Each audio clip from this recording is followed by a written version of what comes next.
자, 문제 해결 기법 프로그램 13 피라미드 구조 전개법에 대해서 같이 한번 살펴보도록 하겠습니다.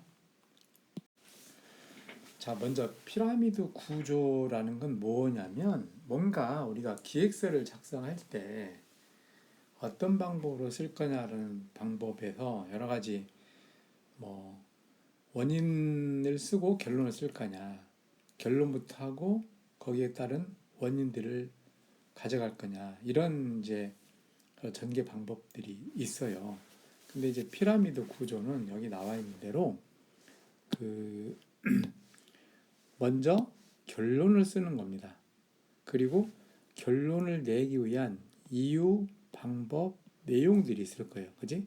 그럼 이유가 있으면 그 이유의 세부적인 거, 1, 2, 3 세부 내용이 있을 거야. 그리고 방법도 또 세부적인 게 있을 거고. 자, 이런 식으로 구성된 거. 피라미드처럼, 그지? 피라미드처럼 결론이 위에 와 있다. 이겁니다. 그러니까 봐. 결론을 먼저 말하거나 쓰는 것이 듣는 사람 혹은 읽는 사람에게 집중력을 높일 수 있다. 이제 어떻게 집중력을 높일 수 있냐면 결론을 딱 얘기하면 왜 이 결론이 났지? 의문을 갖게 돼요.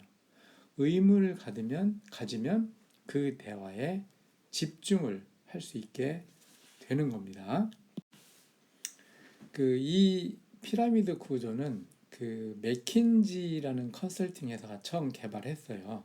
그래서 맥킨지 내에서 이제 쓰다가 이것이 맥킨지가 이제 다른 대기업들 컨설팅 해주잖아. 그러면 그 컨설팅을 받은 회사들이 또 이걸 썼어요. 그러다가 이걸 또 대기업은 중견기업, 중소기업들하고 또 일을 하잖아. 그래서 그게 또 중견기업, 중소기업으로 옮겨갔고, 그래서 이런 피라미드 구조 전개하는 방법을 비즈니스 스쿨에서는 피라미드 구조라는 정식 과목으로도 가리키고 있는 거예요. 다시 말하면 피라미드 구조라고 하는 거는 결론을 먼저 말하거나 쓰는 것이 듣는 사람이나 또는 읽는 사람의 집중력을 높일 수 있다. 그런 것이 피라미드 구조이고, 이것을 뭐라고 하냐면 결론 중심의 사고 정리 도구다. 이렇게 얘기해요. 자, 결론 중심 사고 정리 도구가 뭐라고? 피라미드랍니다. 그리고 피라미드 구조는 이렇게 보면 수직적인 것 같지만 여기에는 수직적인 부분도 있고 수평적인 부분도 다 있는 겁니다. 그래서 피라미드 구조는 수직적, 수평적 관계를 다 가지고 있다라고 얘기를 하고 있죠. 자, 피라미드 구조의 특징을 얘기하고 있어요. 특징은 요약, 동질성, 논리적 순서 배열하는 특징이 있다. 자, 아까 얘기했듯이 요약이라고 하는 거는 먼저 결론부터 얘기하고, 이게 요약이지 뭐야? 예를 들어서 1, 2, 3이 나열되어 있으면 이거를 묶어서 요약을 한 것이 결론이라고 말할 수도 있어요. 그지? 그래서 피라미드 각 단계의 개념은 하위 개념들의 그룹을 요약한 것이어야 한다. 이렇게 얘기를 하는 겁니다. 그리고 동질성이라고 하는 거는 이 그룹으로 묶어져 있잖아. 그지? 그럼 묶을 때 어떻게 묶겠어? 동그라미끼리 묶어서 동그라미 결론, 사다리꼴 묶음을 사다리 결론, 세모 묶음을 세모들에 대한 묶음을 세모에 대한 결론, 이렇게 할 수 있잖아. 그러면 요 묶여지는 세부 내용들은 그 동질성 또는 동질성 동일 레벨이어야 한다는 겁니다. 그리고 논리적 순서야. 자, 한 그룹의 개념들은 논리적 순서로 배열돼야 된다. 그러니까 배열을 할 때도 좌에서 우로 이렇게 논리적으로 전개해 나가면 훨씬 의사 전달이 잘 된다는 그런 단점이 있어요. 그래서 요약이라는 관점에 보면 이 위는 so what, 그지? 밑으로는 why so 라는 거야. 구체적으로 왜, 무엇인데, 왜, 이런 식으로 이제 되는 거고, 동질성이라는 거는 이렇게 같은 그룹을 같은 레벨로 묶는다고 하는 거는 뭔가로 빠짐없이 잘 정리할 수 있는 미시, 우리 앞에서 했죠. 이런 개념을 포함하고 있다고 보여지고, 논리적은 당연히 논리의 순서대로 하는 거라는 얘기죠. 그래서 미씨의 동질성이라고는 남자이자 군인이라면 미씨의 동질성이 떨어진다. 요건 이거예요. 자, 미씨라고 하는 거는 뭔가 빠짐없이 다 나열하는 것인데, 피라미드 구조에서 이 미씨가 필수는 아니야. 100% 필수는 아니고, 미씨 이런 기법을 씀으로써 뭔가 좀 빠짐없이 잘 정리할 수 있다는 거라. 그러니까 100%뭐 이거를 그 의무적으로 미씨 적용을 해야 된다는 건 아니고, 이렇게 해주면 중복과 누락을 방지할 수 있어서 더 좋은 보고서가 될 수 있다라는 얘기를 하는 거죠. 자, 역시 피라미드 구조 특징에서 이런 얘기했네요. 위로 가면 요약이고 내려가면 요점이 된다 했는데, 요약이라는 거는 자, 이 밑에 있는 것들 요점들을 점점 요약해서 요약 이제 결론에 가까운 요약을 내는데, 이거는 위로 갈수록 so what, 무엇인가 so what이 만들어지는 것이고, 또 그러면 결론부터 얘기할 때 밑으로 볼 때는 뭐야? 그지? why so가 되겠지, 그지? 응? how 이런 것들이 된단 말이야. 그래서 이런 관계가 있다라는 것을 이해를 하면 될 것 같습니다. 우리가 기획 문서를 만들 때 이제 근거들로부터 결론에 도달하게 만들 수는 있어요, 그지? 그렇게 만드는 게 더 좋을 수도 있어.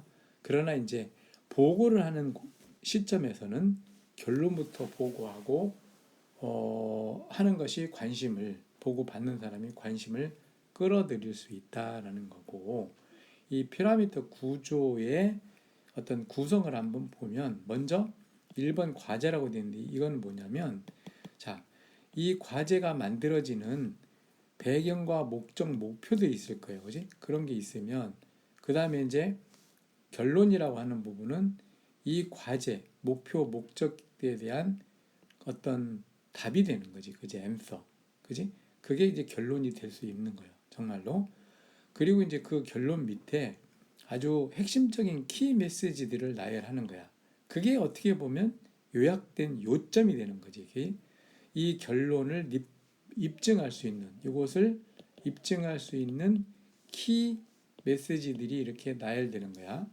하나, 둘, 셋, 뭐 몇 가지 됐든. 그러면 또 이 키 메시지는 이거를 입증할 수 있는 뭔가 사실들이 있어야지.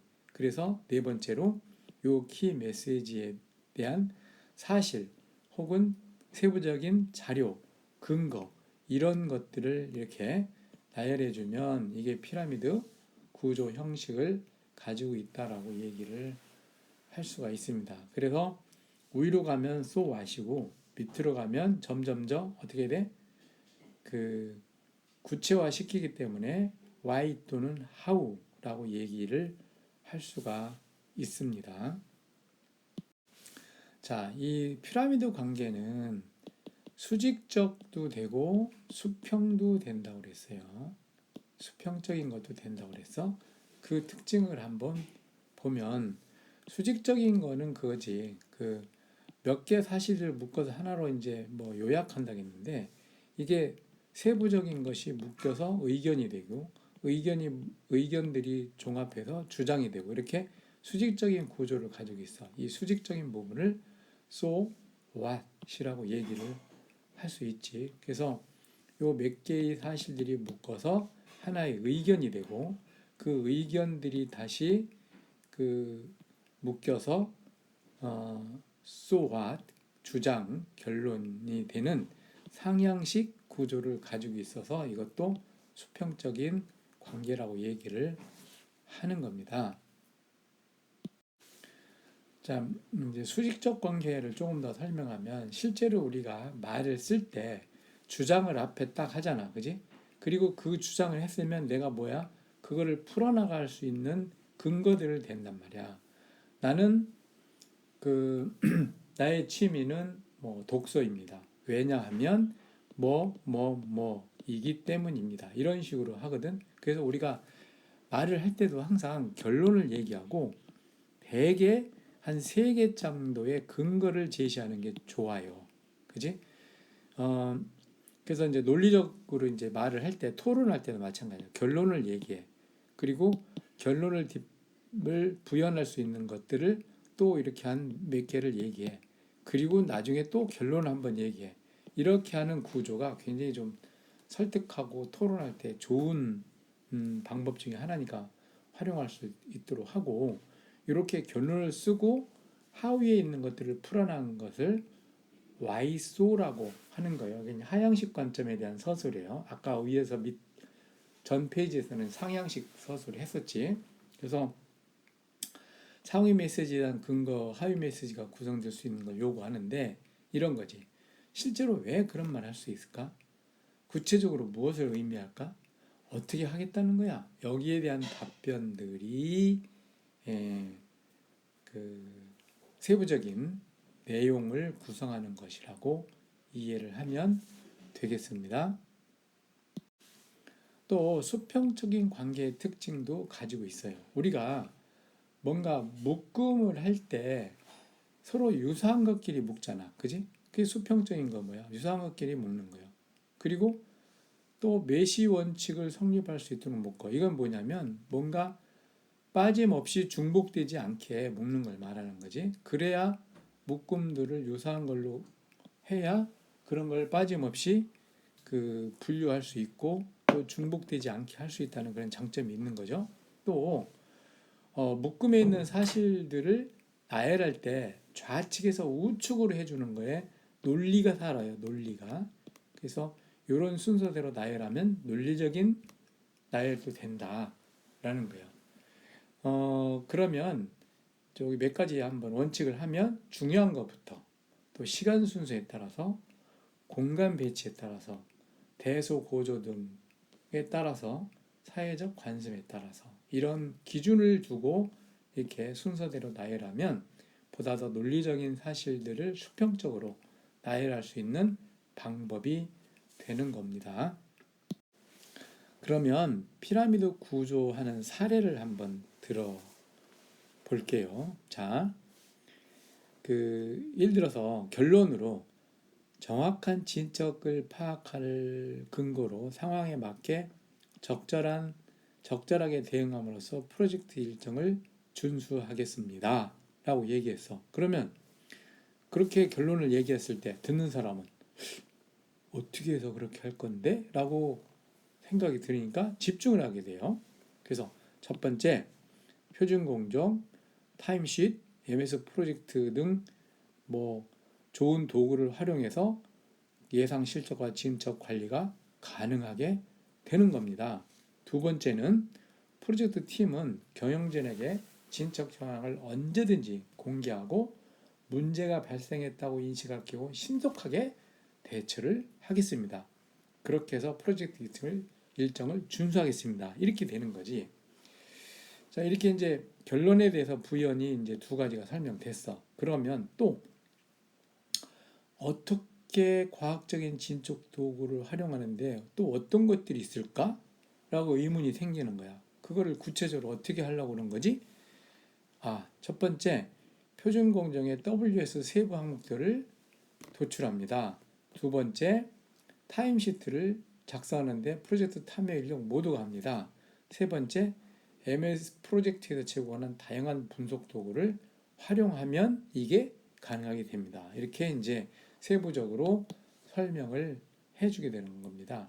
또 마찬가지로 이제 두 번째도 이거를 구체적으로 나열해주면 이게 이제 피라미드 구조의 좋은 사례가 하나 될 수 있을 것으로 보여져요. 그리고 이러한 피라미드 구조의 전개는 여기 1, 2, 3, 4에서 8가지 있는데 이것들을 예를 들어서 파워포인트로 전개했을 때 이와 같이 전개가 되는데 이거는 전개에 대한 논리적 관점만을 고려한 거예요. 그러나 실제로 이거를 전개할 때는 논리적 관점만 적용하는 게 아니라 사람의 감성적인 것도 고려해서 이 8가지를 꼭 반드시 다 배치할 필요는 없어요. 감성적인 부분을 고려한다면 일부 변형과 행약도 가능하다고 생각을 하면 됩니다. 자, 이번에는 메시지 구성의 몇 가지 기본 유형을 한번 살펴보도록 하죠. 그래서 그 피라미드 구조가 가장 효과적인 방법임을 좀 설명하려고 하는 부분이죠. 자, 우리 보통 말할 때 이런 게 있네요. 기승전결. 자, 잠시. 자, 이렇게 같이 기승전결, 3단 논법, 귀납법 이런 것들 있잖아. 그럼 봐. 기승전결은 시간 흐름에 따라서 문장의 스토리와 흐름이 있다는 거지. 그래서 여기 보면 예를 들면 예를 들어서 오기트사는 국내 시장에서 최고의 시장 점유율을 유지하고 있다. 이게 기야.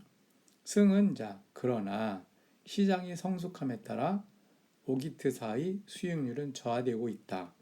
이제 전개야. 유럽 통합을 앞두고 성장이 높은 EC 시장 참여는 마지막 기회다. 결론이야. 그래서 이 기회를 놓치지 않고 유럽 시장에 진출해야 된다. 이렇게 해서 기승전결 4단계로 이렇게 전개하는 방법이 있고, 이게 대부분 문장을 쓸 때, 수필이나 이런 문장을 쓸 때 이런 방식으로 해나가죠. 또 하나 3단 논법이라겠지. 이거는 뭐야? 대전제, 소전제, 결론으로 3개로 구성하는 거지. 그래서 누구나 반론할 수 없는 2개의 전제를 구성해서 결론으로 이끌어준다. 이 대전제, 소전제로서 결론을 뒷받침해준다 이거지. 예를 들어서 봐. 대전제로 오기트사는 업계 인류 기업이다 라고 해줬어. 또 소전제는 다른 인류 기업은 유럽 시장에 진출하고 있다. 이런 게 그래서 결론은 인류 기업, 다른 인류 기업도 진출하니까 따라서 오트사도 유럽에 진출해야 된다. 이렇게 이제 3단 논법으로 가는 방법. 귀납법은 자, 몇 가지 검기업 사실에서 일반적인 원리를 끌어내는 거지. 논리적인 비약이 없는 쌓아 올리기 방식이라는 거야. 자, 이거요. A사는 이미 유럽에 진출하고 있다. B사도 유럽에 성공하고 있다. C사는 내년에 진출하겠다. 그래서 오르기사도 유럽에 진출해야 된다. 이런 식으로 원인을 쓰고 결론을 내주는 기납법이 있다는 얘기죠. 이에 반해서 3단 이제 피라미드 구조는 어떻게? 결론을 먼저 제시하고 설명을 나중에 한다. 로직 트리나 미시 등의 분석 흐름이나 사고방식으로 논리 구성에 시키기가 용이하다. 로직 트리나 메시를 쓰면 또 논리를 스스로 체크할 수 있다. 이런 관점으로 먼저 결론을 해. 오기트사는 유럽 시장에 진출해야 된다. 왜냐하면 하고 이제 국내 시장이 성숙돼 있고 경쟁사도 이미 진출하고 있고 핵심 경영 자원이 축적돼 있어서 진출 자체는 준비가 다 마련돼 있다. 그래서 해야 된다. 이렇게 구성하는 거라서 다른 것보다는 좀 장점이 있다라고 설명을 하고 있습니다. 자, 여기도 탑다운 방식 논리 설명하는 방법이 있는데, 이게 이제 앞에서 설명한 부분이 좀 중복은 되지만, 전체가 있고, 요거를 서브 메시지, 키 메시지라겠지? 키 메시지 주고, 이 키 메시지를 뒷받침해 주는 것들을 밑에 써준다. 그래서 이런 방식으로 전개해 나가는 거야. 이거를 1번은 메시지는 중요한 것부터 한다. 또 각 메시지는 그것을 지탱하는 하위 메시지로 서포트 해준다. 또 동일 레벨의 메시지는 같은 타입끼리 논리적으로 적절한 순서로 배열한다. 여기서 이렇게 순서로 배열한다. 이런 겁니다. 그래서 요 1, 2, 3을 각각 설명해 주고 있으니까 한번 구체적으로 읽어보면 더 이해가 될 것이라고 생각을 합니다. 자, 피라미드 구조는 꼭 기획서에 쓸 때만 활용하느냐? 아니지. 여기 이제 이메일 보면 자, 이런 경우 결론을 처음 던짐으로써 상대방의 임팩트를 상당히 강하게 준다. 이럴 때 쓰는 거라 이거지. 예를 들면 요 이제 메일서도 보면 우리는 오랫동안 사귀어 왔고 그렇지만 어쩌고저쩌고 결론이 뒤에 있으니까 무슨 얘기를 하는지 모르잖아. 그러나 결론부터 난 널 싫어해. 이렇게 결론 딱 던지니까 어떻게 되겠어? 상대방은 딱 긴장을 하고 이게 뭐야? 왜 그럴까? 그런데 그 다음 여기다가 첫 번째, 두 번째 원인을 딱딱 제시해 주잖아. 그러면 상대방도 집중해서 더 듣게 되고 읽어보게 되는 거라. 이만큼 그 피라미드 구조는 임팩트가 있다라고 생각할 수 있겠죠. 피라미드 구조로 그 구성한 논지는 그대로 본론의 각 장을 만드는 데 대응된다고 되어 있는데 요지고 본론이 될 수 있다는 거고 결론이 또 나오고 이렇게 되는데 요 본론 안에서도 피라미드 구조가 들어갈 수 있다는 거죠. 이제 어떤 논문이나 책을 쓸 때 머릿말, 요지, 또 우리가 이제 어떤 기획서를 쓸 때 나도 이 방법을 많이 쓰는데 먼저 목차를 작성하는데 목차가 결국은 뭐냐면 내가 쓰고자 하는 그 머릿말 이런 부분들 요지를 한번 써봐요. 그리고 이걸 표현하기 위해서 어떤 내용을 담을까 생각한단 말이야. 그러면 이렇게 해서 시장의 변화 첫 번째 써야겠다. 그 다음에 우리 회사에 있어서 가능성을 좀 해보자. 그 다음에 전략적인 방향성을 제시해보자.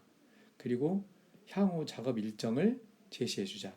그리고 예산을 제시해주자.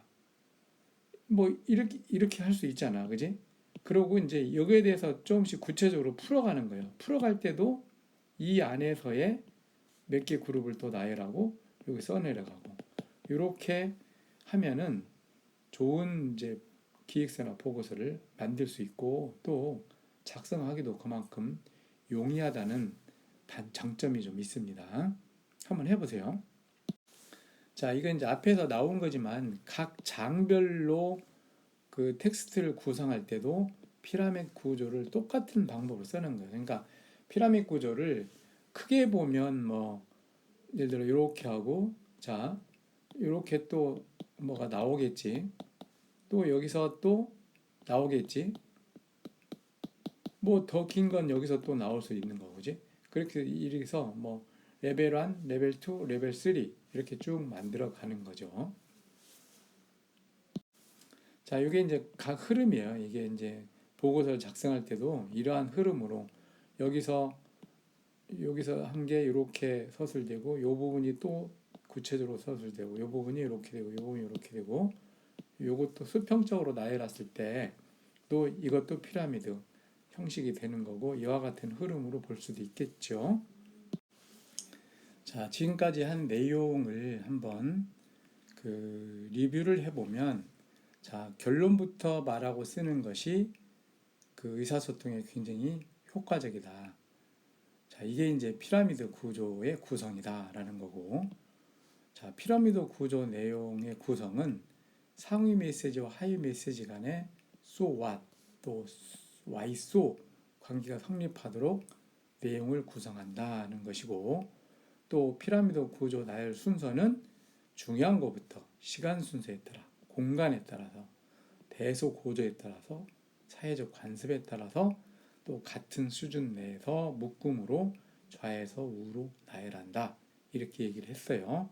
그 다음에 피라미드 구조 활용은 문서의 스토리보드를 구성하는데도 가능하다 이런 내용으로 이번 그 피라미드 그 도구가 설명이 되었습니다.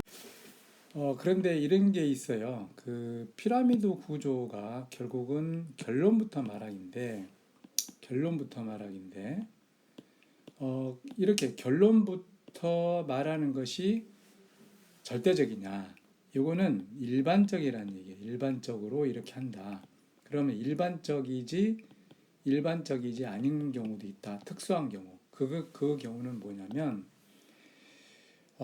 결론부터 말하면 상대방이 거부감을 일으킬 수도 있을 때가 있어요. 예를 들면 회사에서 기획서를 쓰는데 우리 회사의 지금 방침은 내년에는 경기가 좋아진다고는 하지만 뭐 금년에 코로나 바이러스로 인해서 손실이 많았기 때문에 내년도는 예산을 좀 긴축해서 절감해서 써야 된다라는 회사의 큰 방침이 정해져 있다라고 칩시다. 긴축 예산으로. 그런데 김 대리는 내년도는 예산을 적극적으로 투자해서 올해 만회하지 못한 매출을 만회하려는 계획을 내놨어요. 그러면 결론은 뭐야? 내년에는 예산을 엄청 써서 우리가 만회하자라는 거잖아. 그런데 회사의 방침 뭐야? 긴축 예산이잖아. 이런 경우는 먼저 얘기하면 웅성웅성하고 이 결론을 잘 받아들이지 않을 수 있고 질문도 많고 또 그렇게 되면 시간 내에 맞출 수도 없을 수 있어요.